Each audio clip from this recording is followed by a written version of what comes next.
Imagine a perfectly normal street. You know the type. Houses all in a row, gardens neatly kept. Number 30 East Drive in Pontefract, West Yorkshire fits this picture perfectly. It's an unassuming semi-detached council house, just red bricks and window frames like countless others across Britain. Nothing about its outward appearance would make you pause. Nothing would make you shiver. You'd probably walk straight past without a second thought. But oh, if those walls could talk. They'd scream tales that would chill you to the bone, tales that have earned this house a terrifying reputation. This ordinary-looking house is whispered to be the most haunted in Britain. Some even say it's home to Europe's most violent poltergeist. Locals and paranormal investigators often refer to the entity within as the Black Monk, or sometimes simply Fred. It sounds almost friendly, doesn't it? Fred, but don't let that fool you. The stories that come from 30 East Drive are anything but friendly. They speak of relentless torment, inexplicable events, and a darkness that clings to the very fabric of the building. It's a place where the mundane meets the truly terrifying. Before the terror began, it was just a house. A place where a family hoped to build a life, to find comfort and security. Like any new home, it held promise. The promise of laughter, of shared meals, of quiet nights. No one could have predicted the nightmare that was about to unfold within those four walls. The sheer ordinariness of its setting, a council estate in a Yorkshire mining town, makes the horror even more shocking. It's a stark reminder that darkness can fester in the most unexpected, most normal-seeming places. So, as you picture this house, remember that appearances can be incredibly deceiving. What looks like a safe haven, a typical family home, can hide secrets that defy explanation. The neatly painted door and the quiet street outside offer no clue to the oppressive atmosphere that many have reported feeling the moment they step inside. It's a chilling thought, isn't it? That something so evil could lurk behind such a commonplace facade. This house stands as a testament to that terrifying possibility, a warning that some doors are best left unopened. The nightmare for the Pritchard family began in August 1966. Jean and Joe Pritchard, along with their two children, Philip, who was 15, and Diane, just 12, moved into 30 East Drive. They were full of hope, looking forward to making this new house their home. Can you imagine their excitement? A fresh start. Little did they know they were stepping into a situation that would test them to their absolute limits. They were an ordinary family, completely unprepared for the extraordinary and terrifying events that were about to consume their lives and change them forever. At first, the disturbances were subtle, almost dismissible, things you might try to explain away.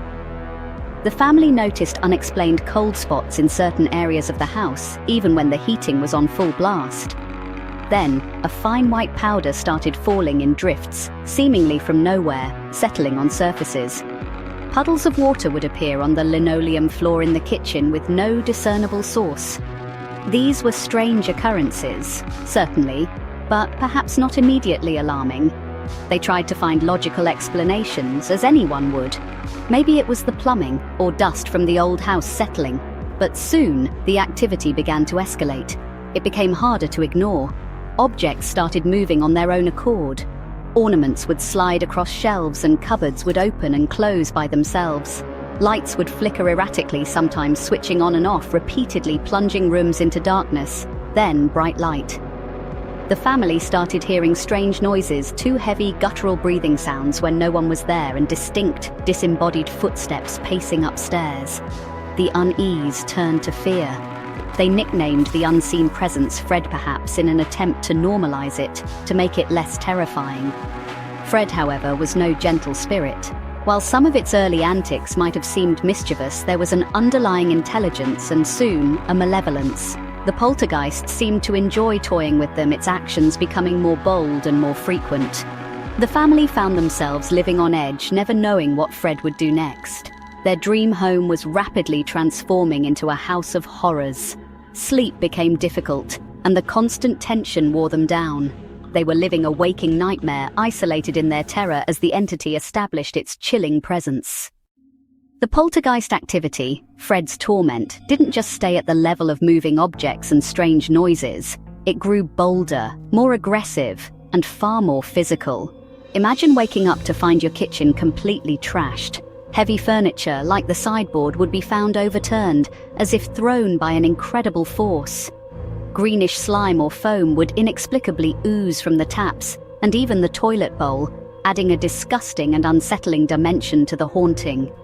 These were not subtle hints of a presence. These were blatant displays of power, designed to intimidate and terrify the Pritchard family. The most horrifying escalation involved young Diane Pritchard. She seemed to become a particular target for the entity's wrath. One of the most infamous incidents involved her being physically attacked. She was dragged, screaming, up the stairs by an unseen force. Her hair was pulled violently. On another terrifying occasion, red welts and what appeared to be handprints materialized on her throat, as if someone or something had tried to strangle her. Can you even begin to comprehend the terror she must have felt? This was no longer just a haunting, it was a direct physical assault by an invisible assailant. Desperate for help, the Pritchards turned to anyone they thought could stop the relentless persecution. They were devout Catholics, so they naturally sought the assistance of the church. Several priests visited 30 East Drive. They blessed the house, performed prayers, and even attempted exorcisms. But instead of banishing the entity, these sacred rites seemed to provoke it further. The activity would often intensify after a priest's visit, as if Fred was mocking their efforts, showing its contempt for their attempts to drive it out. The family's hope for relief dwindled with each failed intervention. Paranormal investigators and mediums also flocked to the house, drawn by the growing notoriety of the case. Many experienced the phenomena firsthand, objects flying through the air, chilling cold spots, and that unmistakable feeling of a hostile presence. Some investigators were reportedly terrified by what they encountered, leaving the house shaken. While they could document the events, and some even tried to communicate with the entity, no one could offer a definitive solution to stop it.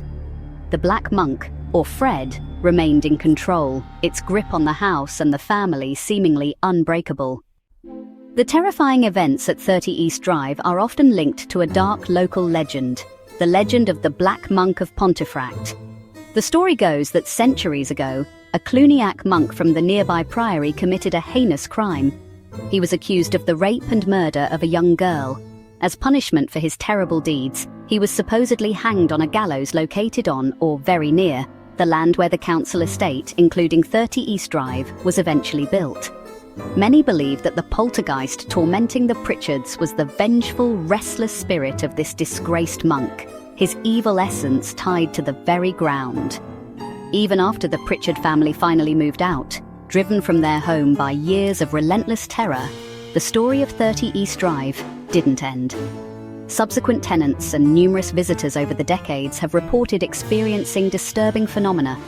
Ghost hunters, paranormal investigators, and even curious thrill seekers who have dared to spend time in the house have recounted tales of unexplained noises, moving objects, and an overwhelming sense of dread.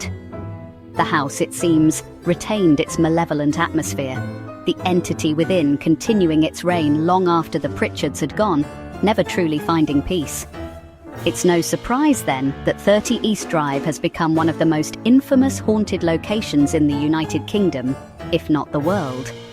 Its chilling history has been the subject of numerous books, television documentaries, including our own investigations on Most Haunted and even a horror film, When the Lights Went Out, which dramatized the Pritchards' terrifying experiences.